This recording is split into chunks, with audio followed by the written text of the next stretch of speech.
arrivé au Portugal, mes félicitations. Mais attention, il y a plusieurs démarches administratives que tu dois absolument ou alors obligatoirement faire si tu veux vivre ici au Portugal de manière légale. Dans cette vidéo, je te montre 6 éléments clés que tu dois absolument faire, que tu dois absolument avoir ici au Portugal si tu veux vivre de manière épanouie. Donc si c'est la première fois que tu tombes sur cette vidéo ou alors si c'est la première fois que tu tombes sur cette chaîne à travers cette vidéo, ici nous parlons du Portugal, nous parlons de la vie quotidienne, nous parlons de l'entrepreneuriat et nous parlons également du tourisme et de l'immigration. Si c'est un sujet qui t'intéresse ou alors si tu veux immigrer au Portugal, n'oublie pas de t'abonner à la chaîne et de cliquer sur la cloche de notification pour être informé pour nos prochaines vidéos. Et on se voit juste après le générique.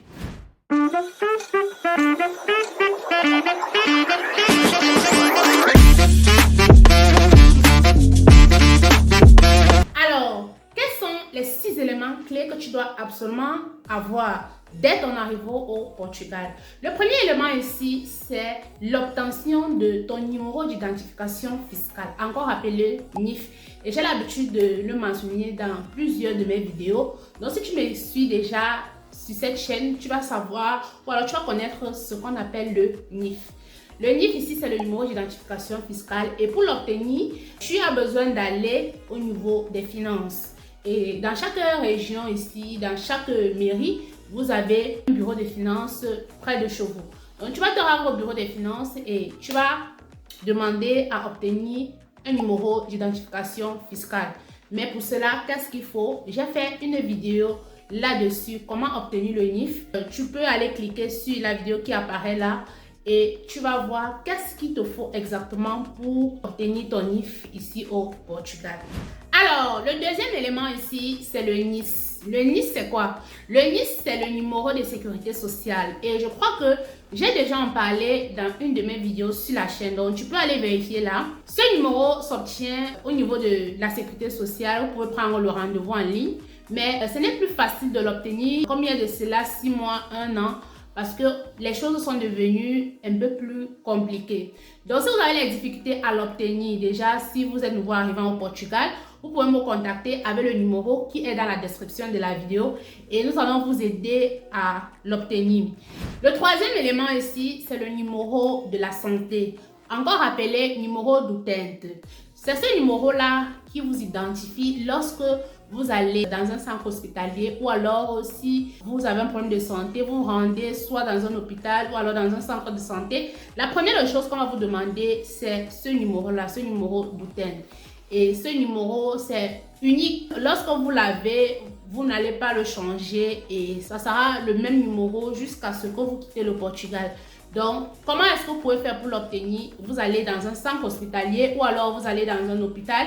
Vous demandez à obtenir le numéro d'utente. Et on va vous demander vos documents, c'est-à-dire votre passeport ou alors votre carte de séjour. On va vous demander également votre NIF et votre numéro de sécurité sociale. Et après avoir donné tous ces éléments, on va vous enregistrer et on va vous donner un numéro d'utente. Et c'est ce numéro que vous allez présenter chaque fois que vous allez vous rendre dans un hôpital ou alors dans un centre de santé ou alors dans une pharmacie si vous voulez acheter des médicaments. D'accord? Alors, le quatrième élément ici, c'est de trouver un logement. Dès que vous arrivez au Portugal, vous devez vous loger, bien évidemment, d'accord? Vous devez trouver soit une chambre, soit un appartement en fonction de vos besoins. Et comment est-ce que vous pouvez faire pour trouver un logement au Portugal? J'ai déjà fait également une vidéo à ce sujet, vous pouvez aller vérifier là. Mais je vais encore vous donner quelques éléments clés. Pour ceux qui n'ont pas encore regardé la vidéo, je vous prie d'aller regarder la vidéo. Elle est complète sur la chaîne et je vous ai montré également quelles sont les stratégies que vous pouvez facilement utiliser pour trouver ce logement-là. Donc, vous allez soit demander à un ami s'il a une connaissance qui connaît une maison, c'est-à-dire du bouche à oreille, ou alors vous rendez sur les sites comme Idealist, comme OLX, ou alors comme Uniplace, ou alors vous prenez des appartements si vous êtes là pour une courte durée, ou alors en fonction de vos moyens, vous pouvez prendre des Airbnb, ou alors vous loger dans un hôtel de la place. Mais ce qui est sûr, vous devez trouver un logement, avoir une adresse au Portugal. Alors, le cinquième élément ici, l'ouverture de votre compte bancaire. C'est un élément indispensable, c'est un élément à ne pas contourner. Pourquoi? Parce que lorsque vous allez commencer à travailler, on va vous demander votre IBAN, vous allez signer un contrat de location, on va vous demander un IBAN car les bailleurs, les propriétaires n'aiment pas du cash, vous allez faire des virements bancaires. Bref, le compte bancaire est indispensable. Donc, comment est-ce que vous allez faire pour ouvrir votre compte bancaire?